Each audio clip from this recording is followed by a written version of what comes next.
Nous remarquons que tous les éléments d'une grande transition étaient présents dans les premières années qui ont suivi la résurrection et l'ascension du Seigneur et l'avènement du Saint-Esprit.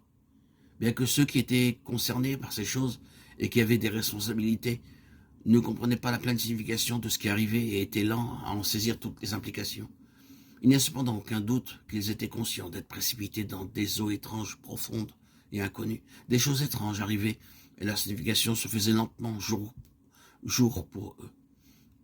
Il y avait des actes de la souveraineté divine qui ne pouvaient pas être ignorés, mais leur pleine signification se manifestait très lentement.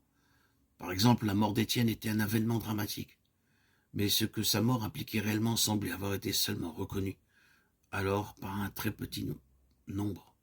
Il fallut cependant attendre que Paul soit saisi par Christ, et qu'il voie le plein dessein de son élection pour donner du sens à la mort d'Étienne.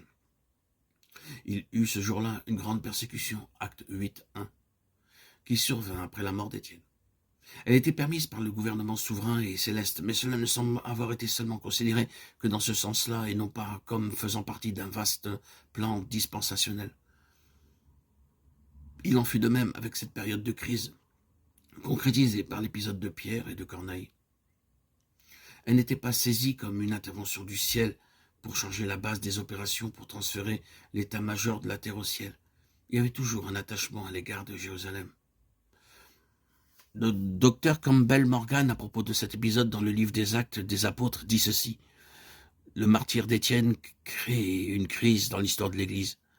En lisant les Actes, nous voyons qu'à partir de ce moment, à partir du chapitre 8, Jérusalem n'est plus le centre d'intérêt. Elle s'efface progressivement. Ce n'est pas une perte, mais un grand gain. Quand Jérusalem cesse d'être le centre d'intérêt, le récit n'en souffre pas du tout, ni ne spécule sur Jérusalem. Le local, le temporel, le matériel sont de bien peu d'importance dans l'Église de Dieu. L'universel, l'éternel, le spirituel sont supérieurs. Cela aurait signifié revenir à l'esprit d'une économie révolue qui se caractérisait par le rattachement à un centre géographique et qui dépendait d'une matérialisation des symboles. L'Église désormais marche sur la grande voie de l'œuvre victorieuse, sans dépendre de Jérusalem. C'est la suprême révélation du livre des Actes des Apôtres. Il n'était pas facile pour les apôtres accrochés à Jérusalem d'apprendre la leçon, mais le grand mouvement spirituel non dépendant de Jérusalem et des apôtres allait de l'avant, sans offenser Jérusalem, sans être insouciant à l'égard de Jérusalem, ni indifférent par rapport à son histoire passée et à sa contribution initiale.